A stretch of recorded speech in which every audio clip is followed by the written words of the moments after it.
মধ্যরাতে নারায় তকবীর ধ্বনিতে মুখর জগন্নাথ বিশ্ববিদ্যালয় ক্যাম্পাস। ভোট গ্রহণের প্রায় ১.৫ দিনের দীর্ঘ অপেক্ষার প্রহর শেষে যখন ফলাফল ঘোষণা করা হলো, তখন এভাবেই উল্লাসে মাতে বিজয়ীরা। উল্লাসের মধ্যেই স্মরণ করা হয় ছাত্রলীগের হামলায় নিহত দর্জি বিশ্বজিৎকে।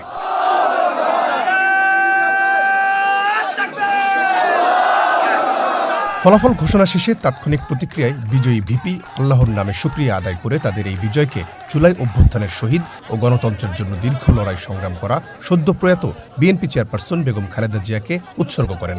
ঘোষণা দেন বিজয়ী পরাজিত সকলকে সাথে নিয়ে প্রতিশ্রুতি বাস্তবায়নের। প্রতিক্রিয়া জানান ছাত্র শিবিরের কেন্দ্রীয় সাধারণ সম্পাদকও। আমরা যে সকল শিক্ষক মহোদয়ের ছাত্র ছিলাম, আমরা তাদের ছাত্র হিসেবে থাকতে চাই। আমরা যাদের বন্ধু ছিলাম, আমরা তাদের বন্ধু থাকব। যাদের ভাই ছিলাম, তাদের ভাই থাকব। যাদের ছোট ভাই, তাদের ছোট ভাই। যাদের বড় ভাই, তাদের বড় ভাই। আমরা যেই পরিচয় ছিলাম, এই পরিচয়ে একতাবদ্ধ হয়ে আমরা সামনের দিনে পথ চলতে চাই। সম্মানিত সাংবাদিক ভাইরা, আপনাদের মাধ্যমে আমরা জগন্নাথ বিশ্ববিদ্যালয়ের সকল শিক্ষার্থী ভাই বোনদেরকে জানাতে চাই, আমরা বিজয় হয়েছি, তার মানে আমরা ভুলের ঊর্ধ্বে নয়। আমরা কোনো ভুল করলে অথবা আপনাদের দেওয়া কোনো প্রতিশ্রুতি বাস্তবায়ন করতে না পারলে আপনারা আমাদেরকে শুধরে দিবেন, আমাদেরকে পরামর্শ দিবেন।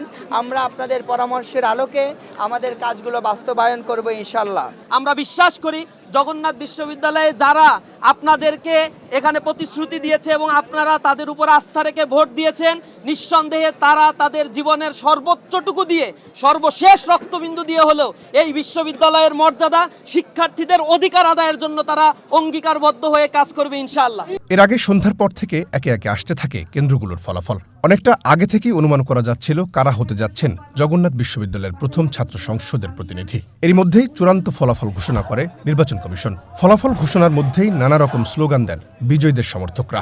সাধারণ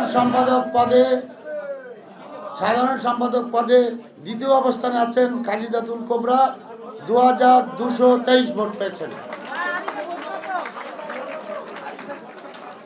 আব্দুল আলিম আরিফ পেয়েছেন 5475। এবার বহু কাঙ্ক্ষিত সেই ভিপি পদ, এখানে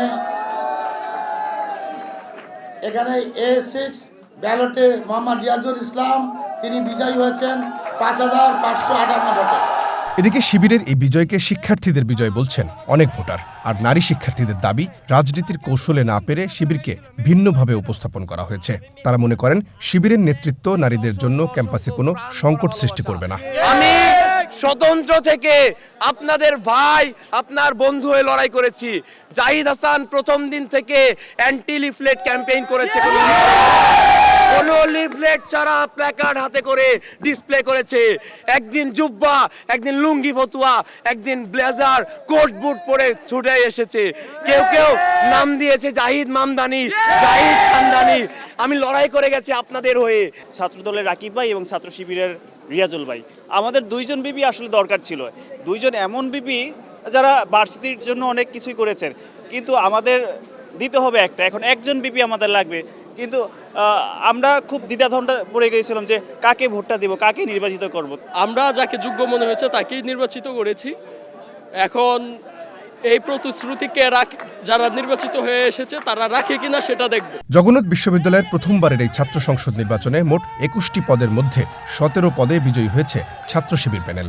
বাকি পদগুলোতে বিজয়ী হয়েছেন ছাত্রদল ও স্বতন্ত্র প্রার্থীরা।